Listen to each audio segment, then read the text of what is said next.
Bonjour, mon nom est Isabelle Bouchard, je suis intervenante auprès des parents d'enfants médiums. Dans ma deuxième capsule, j'aimerais ça vous parler des enfants clairsentients qui ont ce don-là.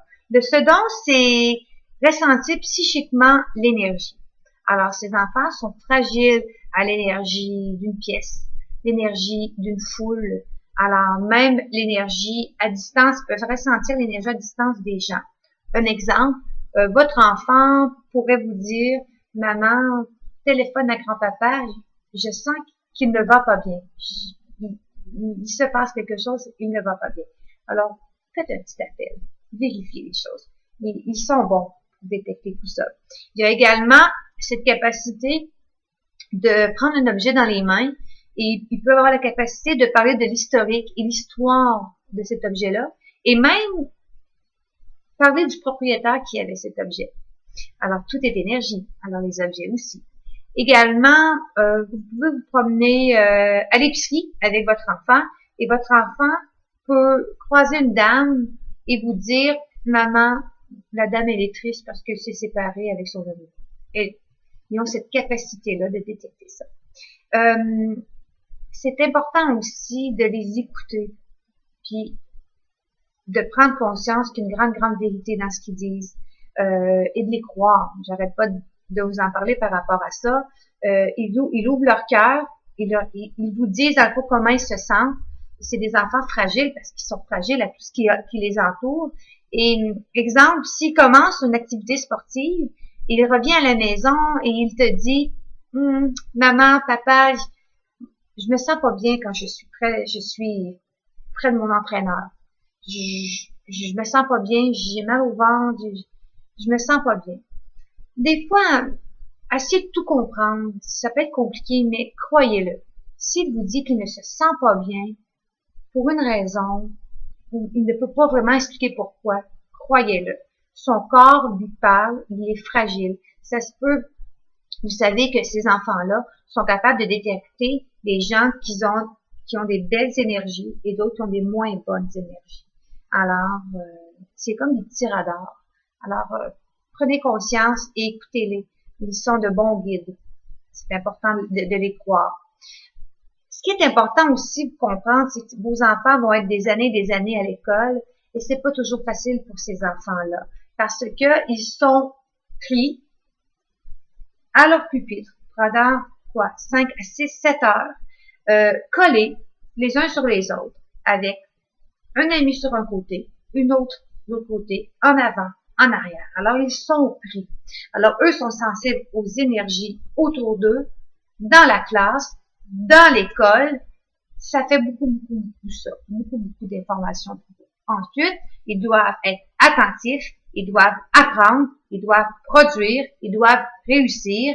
Et souvent, les parents, ils mettent pression à savoir, tu dois bien réussir à l'école et tout ça. Alors, ça en fait beaucoup pour cet enfant-là. Alors, d'où l'importance de créer chez vous un havre de paix. Pour que quand votre enfant arrive de l'école, il sait qu'il y a un endroit pour lui où il peut aller se reposer. Se reposer le corps, se reposer la tête, se reposer. Vous pouvez créer un havre de paix dans la maison. Un petit endroit avec des coussins, quelque chose de douillet, où il peut aller lire, écouter de la musique. Un endroit vraiment de paix et de calme. Ça, c'est quelque chose qui est extrêmement, qui peut être très bénéfique. Alors, il peut être dans l'autobus, puis déjà en train de penser au petit coin de coussin qui va aller pour se réfugier. C'est très important. Créer un havre de paix, c'est créer une maison pleine d'amour. Ça peut être mettre des photos de la famille un peu partout. Alors, quand l'enfant se promène, il voit des photos d'amour partout. Ça peut être des belles phrases que l'on voit maintenant dans les magasins, des phrases positives, des phrases sur la famille, des phrases sur l'amour, des phrases sur le partage. Moi, chez moi, j'en ai partout. Tout ce qui est sur les murs a une signification et ça vibre le bonheur. Alors ça aussi, c'est important. Afficher les dessins de vos enfants. Ça aussi, c'est quelque chose que les enfants aiment. Les enfants clairsentients, ils sentent la fierté de maman et papa quand on les affiche. Ils sentent tout ça. Alors, d'où l'importance de leur donner une grande place dans la maison pour leur démontrer comment on les aime. Également, Vous savez, moi, j'ai une cocotte, une grande fille maintenant de 16 ans, qui est médium, mais qui est également clairsentiente. Et quand je vais pas bien, quand je suis fatiguée, quand je suis préoccupée, elle le sait. Elle le sait, elle le sent. Et ça joue aussi sur son humeur, ça joue sur son état. Parce que les enfants avec le développement psychique, ils sont très, très empathiques.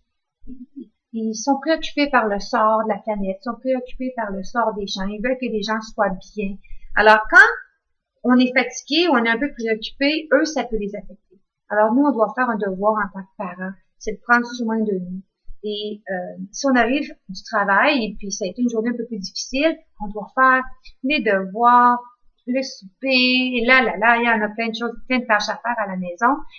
Ben, on se met de la musique. On se met de la musique pépé. Alors là, tout le monde danse, tout le monde est de bonne humeur, on peut faire le souper en dansant, en chantant, ce qui fait que ça augmente l'énergie. Alors, plus l'énergie est élevée, plus les gens sont bien, plus les gens sont heureux.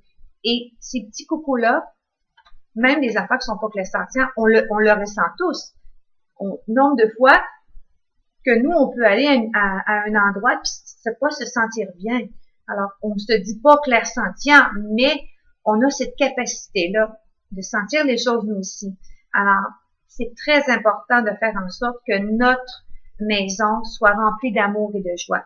C'est faire l'effort de partir la musique d'une chanson préférée à ton petit coco qui semble un petit peu plus fatigué, un petit peu plus bourru, veut pas faire ses devoirs. Avant de commencer les devoirs, on décide qu'on met une musique, tout le monde danse. Ça fait juste augmenter une énergie, puis c'est tellement agréable pour tout le monde dans la famille. Également, on peut amener de l'extérieur de la nature des éléments de la nature, des pierres, des roches. Moi, chez moi, j'ai des super de grosses roches. Je me promène dans la nature, j'en vois une qui m'appelle, puis je veux la voir, je la prends, je l'amène. Alors, j'ai des belles roches qui amènent une très belle énergie dans la maison. Les enfants, les petits garçons, souvent, ils ont toujours des cailloux plein les poches. Ils adorent les cailloux, mais ça peut être un endroit spécifique pour eux. Dans leur petit point de détente, il peut y avoir un endroit où tu peux installer ces petits cailloux. C'est très bénéfique. Il y a tellement de belles idées sur Internet, comment fabriquer des belles tables avec des bûches de bois. Alors, amener des éléments de la nature dans la maison, ça peut être ça aussi très bénéfique. Les enfants qui ressentent une capacité de ressentir psychiquement l'énergie, ça va être juste avantageux pour eux. Alors, le plus important à retenir, c'est créer un environnement de paix et de calme. Et prenez soin aussi de vous, les parents, parce que ces enfants-là ressentent beaucoup de votre énergie. Alors, c'est très important aussi de prendre soin de vous, parce que eux aussi, ils vont mieux aller. Ça, c'est certain, c'est sûr. Alors, ça, c'est par expérience de maman que je vous dis ça. Alors, voilà, c'était les petits conseils pour les enfants clairsentients. Puis, j'ai hâte de faire la 3e capsule. Alors, prenez soin de vous, vibrez l'amour, aimez-vous, puis je vous souhaite plein de belles choses. Merci. Bye.